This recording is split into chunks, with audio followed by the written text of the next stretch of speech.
Hola, buenos días. Mi nombre es Andrés Oyarzún. Trabajo en el Hospital San José en el equipo de rodilla. Me pidieron que les presente sobre fracturas alrededor de la rodilla. Entonces, nuestra hoja de ruta será primero fracturas de rótula, luego las de platillos tibiales y finalmente las fracturas de fémur. Comenzando con las fracturas de rótula. Estas representan aproximadamente el 1% de todas las fracturas, siendo del 6 al 9% expuestas. Mucho más frecuente en hombres, en relación a mujeres, una proporción de 2 a 1, y se concentran alrededor entre los 20 y los 50 años. El tratamiento inadecuado de esta fractura es importante porque nos puede llevar a algunas secuelas, como rigideces, pérdida de extensión, artrofibrosis y reintervenciones. Algunas generalidades de este hueso: es un hueso sesamoideo, el más grande del esqueleto, tiene 7 facetas o irrigaciones a través de las arterias geniculares, transmite las fuerzas del cuádriceps al tendón patelar y aumenta el brazo de palanca. La fractura se puede producir por un mecanismo ya sea directo o indirecto. En caso del mecanismo directo nos va a producir fracturas conminutas, fracturas osteocondrales con menos desplazamiento, con el aparato extensor conservado. Ya no vamos a ver más adelante a qué nos referimos con el aparato extensor. O un mecanismo indirecto por contracción excéntrica, una gran contracción del cuádriceps, lo que provoca fracturas transversas, puede ser en el cuerpo o en el polo proximal y distal, y habitualmente están desplazadas porque se han roto los retináculos o alerones. En la evaluación clínica, el paciente se presenta con dolor, tumefacción y o hemartrosis. En ocasiones, cuando ya lleva tiempo, se puede apreciar un gap palpable. Siempre hay que evaluar las partes blandas y en este caso hay que buscar si es que existen soluciones de continuidad en algunas heridas que son abrasivas o la presencia de flictenas que requieren un tratamiento antibiótico o aseo quirúrgico. Hay que evaluar también el aparato extensor para ver la capacidad de elevación activa contra la fuerza de gravedad de la pierna.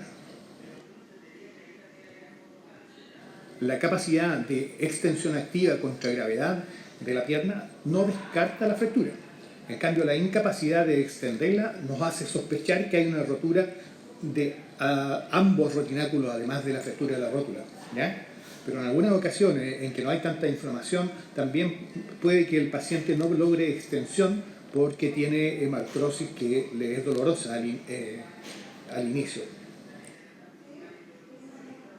En cuanto a la clasificación, está la de la AO, que las clasifica en extraarticulares, articulares parciales o articulares completas, pero en realidad no es la más usada.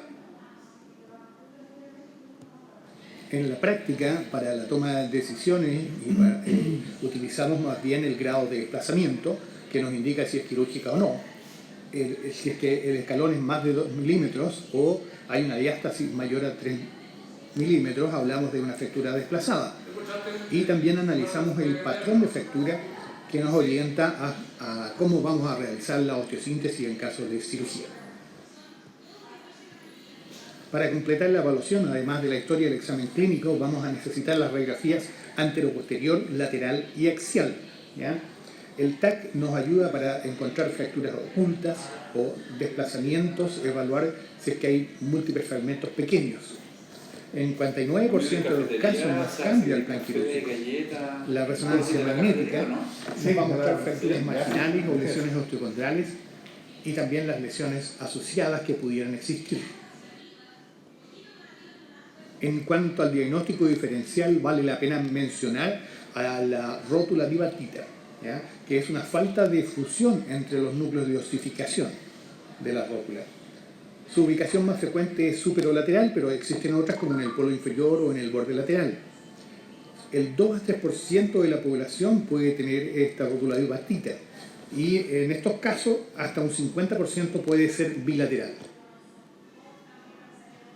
Los objetivos del tratamiento van a ser restaurar el aparato extensor, la reducción anatómica, la fijación estable, preservar la patela, porque en algunos casos en que hay mucha conminución o se han perdido fragmentos, a veces tenemos que terminar con patelectomía, y también la movilización precoz es importante. Nos plantearemos realizar un tratamiento conservador en fracturas cerradas no desplazadas con un step-off de menos de 2 milímetros o un desplazamiento menor a 3 milímetros, con un mecanismo extensor conservado con la superficie articular congruente o en casos de contraindicación quirúrgica. En estos pacientes realizaremos una inmovilización de rodilla, carga parcial a tolerancia y empezamos los movimientos activo-pasivos desde la cuarta semana, con ejercicios de mayor resistencia a partir de la semana número 6. Entre las opciones quirúrgicas existe la banda de tensión, que es un clásico en las fracturas de rótula, el cerclaje circular, que es una amarra ya sea de alambre o con suturas de alta resistencia alrededor de la rótula para contener los fragmentos, tornillos o mini tornillos, placas también existen, se usan poco, y la patelectomía en los casos de extrema necesidad.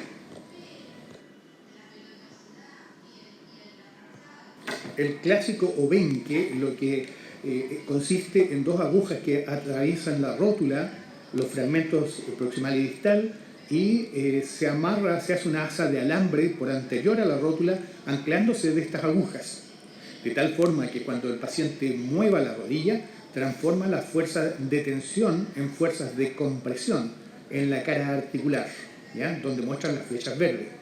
Al flectar, aumenta la compresión en esa zona.